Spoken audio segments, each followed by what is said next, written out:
ઈષ્ટદેવ ભગવાન શ્રી સ્વામિનારાયણ, પૂજ્ય મહારાજશ્રી, પૂજ્ય વક્તાશ્રી સંતો, પૂજ્ય સર્વે બ્રહ્મનિષ્ઠ સંતો, સર્વે વાલા હરિભક્તો, સર્વને ભાવથી જય શ્રી સ્વામિનારાયણ. શ્રી સ્વામિનારાયણ ભગવાને આ ભૂમિ ઉપર પધારીને જે જગ્યાએ લક્ષ્મીજીએ તપ કર્યું છે તે જગ્યાએ સુંદર બ્રહ્માનંદ સ્વામી પાસે કમળ આકારનું મંદિર બનાવીને જે મૂર્તિઓ પધરાવી એ મૂર્તિઓને આજે 200 વર્ષ થયા છે. એનો આપણે દ્વિશતાબ્દી ઉત્સવ ઉજવી રહ્યા છીએ. તો મહારાજનો એક સંકલ્પ હતો કે મૂર્તિ દ્વારા મનુષ્યનું થશે કોટીનું કલ્યાણ, એ અતિ ઉત્તમ ઉપાય છે એમ બોલ્યા શ્યામ સુજાણ. મહારાજને મૂર્તિઓ દ્વારા અસંખ્ય જીવોનું કલ્યાણ કરવું છે, એટલા માટે પોતે સરસ દિવ્ય મંદિરો બનાવડાવી અને પોતાને મૂર્તિઓ પધરાવી છે. વડતાલમાં મહારાજ બિરાજમાન હતા અને ત્યાં ભાદરણના ભગુભાઈ પાટીદારે એમણે મહારાજને પ્રશ્ન કર્યો કે મહારાજ, આ જીવનું કલ્યાણ કેવી રીતે થાય? ત્યારે મહારાજે કીધું કે રાજા રૂપે અને સાધુ રૂપે ભગવાનના અવતાર થાય છે, એને ઓળખીએ અને એનો જો આશરો કરે અને એની ભક્તિ કરે તો એ જીવનું કલ્યાણ થાય.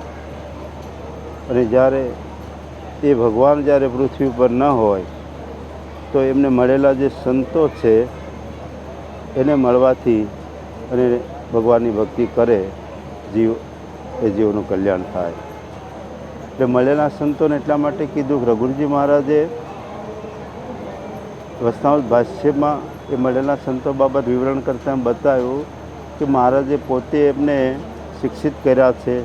એટલા માટે એ સંતો જે નંદ સંતો હતા એમણે ભગવાનની ભક્તિ કરાવી, ભગવાનની ઉપાસના કરાવી અને જીવોનું કલ્યાણ કર્યું. જ્યાં જ્યાં એમણે ફરીને જે દાખલો કર્યો એણે કેવળ ભગવાનનો પરિચય કરાયો, ભગવાનનો આશરો કરાવ્યો જીવોને અને જીવો કલ્યાણને પામ્યા.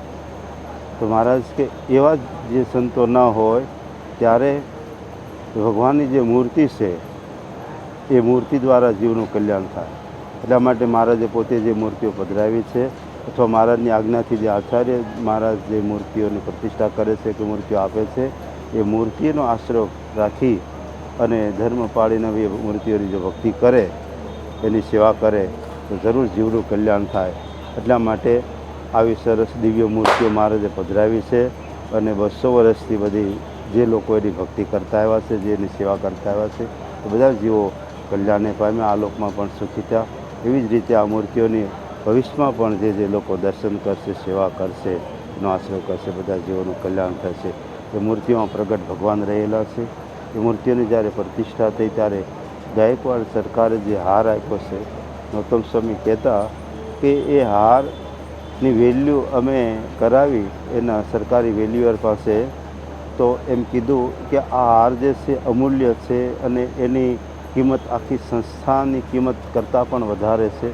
એવો અમૂલ્ય હાર એ ભગવાનને એમણે આપેલો છે, ભગવાન જાણીને. તો એવી રીતે કોઈ હાર આપે, કોઈ મુંગટ આપે, ઇવન કોઈ ફૂલ આપે, ફળ આપે તો પણ એ મૂર્તિઓ પ્રસન્ન થઈ અને જીવોને સુખી કરે છે. આપણે ભાગ્યશાળી છીએ કે આપણા સમયમાં આવો સરસ મોટો મહોત્સવ થઈ રહ્યો છે. એમાં જેણે જેણે તન મન ધનથી સેવા કરી છે એ બધા જ ભક્તોને, જે લોકો ઘણા અનુકૂળતા ન હોવાને કારણે આવી શક્યા નથી, એને પણ બધાને ભગવાન શ્રી હરિ આ મૂર્તિઓ દ્વારા ખૂબ પોતાનું સ્વરૂપ સંબંધી સુખ આપે, આ લોકમાં સુખી કરે અને પરલોકમાં પણ બધાએ ભગવાનની ઉપાસના કરીને સુખ્યા થાય એવી પ્રાર્થના કરી અને મારી વાણીને વિરામ આપું છું. અસ્તુ. જય સ્વામિનારાયણ.